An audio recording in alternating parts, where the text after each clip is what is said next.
Baik, Assalamualaikum warahmatullahi wabarakatuh. Ya, bertemu lagi ya dengan saya Eriono Budi Wijoyo, Sarjana Keperawatan Nurse, Magister Keperawatan, Spesialis Keperawatan Jiwa.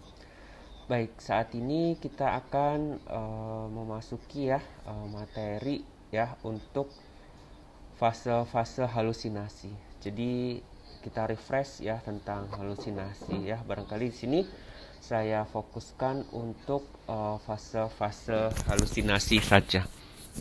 Baik, next. Baik, apa sih itu halusinasi? Apakah para pendengar atau audiens atau mahasiswa ya merasakannya ya? Dan bisa dijawab barangkali ya apa itu halusinasi di kolom komentar, silahkan.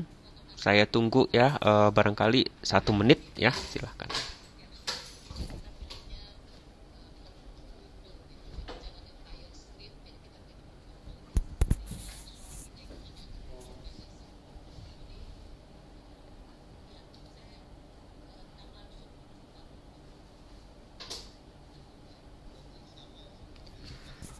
Oke, baik. Barangkali sambil menunggu yang belum mengerjakan, kita lanjut ya halusinasi. Ya, kita lanjutkan. Next.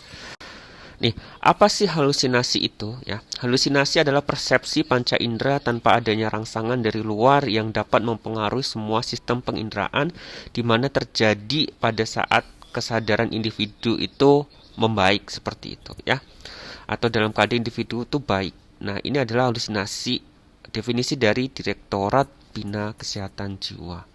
Nah, kita akan masuk ke fase-fase halusinasinya. Next. Baik, ini adalah fase-fase halusinasi. Menurut Debkes tahun 2000 ada fase comforting, condemning, controlling, conquering.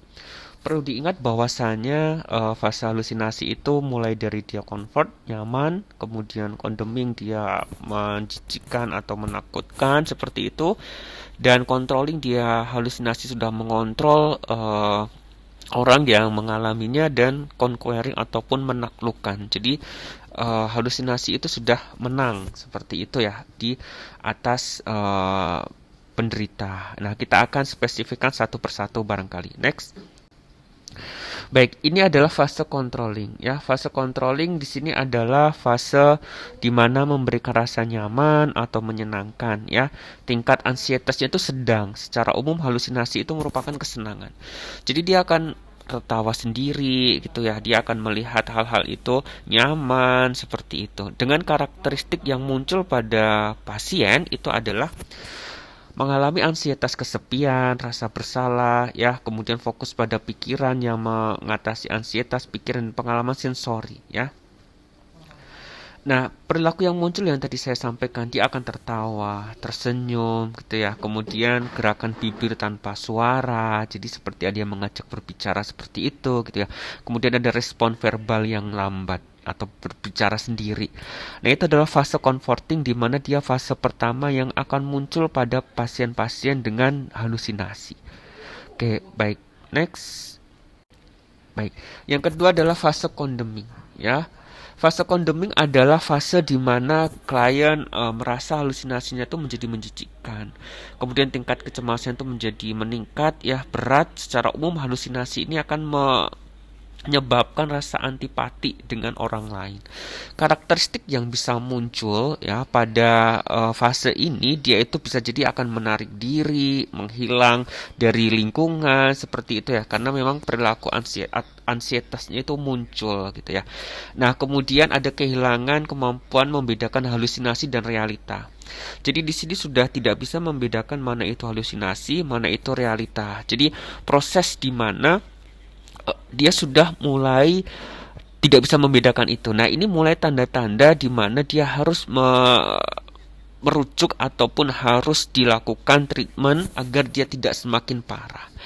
Nah, semakin parah akan ke arah mana? Dia akan ke fase selanjutnya. Apa itu? Next. Nah, ini adalah fase controlling. Ya, fase controlling adalah tingkat kecemasan klien menjadi berat, halusinasi tidak dapat ditolak lagi, ya. Kemudian karakteristik klien itu menyerah dan menerima pengalaman sendiri kesepian, ya. Jadi dia mulai ada perilaku yang muncul karena adanya perintah dari halusinasi itu. Jadi dia sudah mulai dikontrol oleh halusinasinya dan susah untuk berhubungan dengan orang lain atau berkomunikasi dengan orang lain.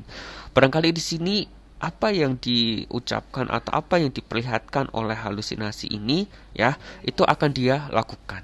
Nah, itu adalah fase controlling. Nah, fase yang terakhir adalah fase keempat, yaitu next. Baik. Nah, ya ini adalah fase conquering ya, yaitu adalah klien mengalami kepanikan, ketakutan ya. Klien sudah dikuasai oleh halusinasinya ya.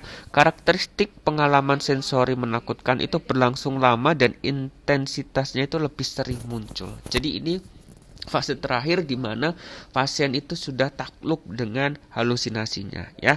Nah, perilaku pasien mulai panik ya, mencederai diri sendiri, orang lain, kemudian amuk ya, tidak mau berespon terhadap petunjuk yang kompleks dan tidak mampu berespon terhadap lebih dari satu orang. Jadi dia hanya fokus pada dirinya dan dia sudah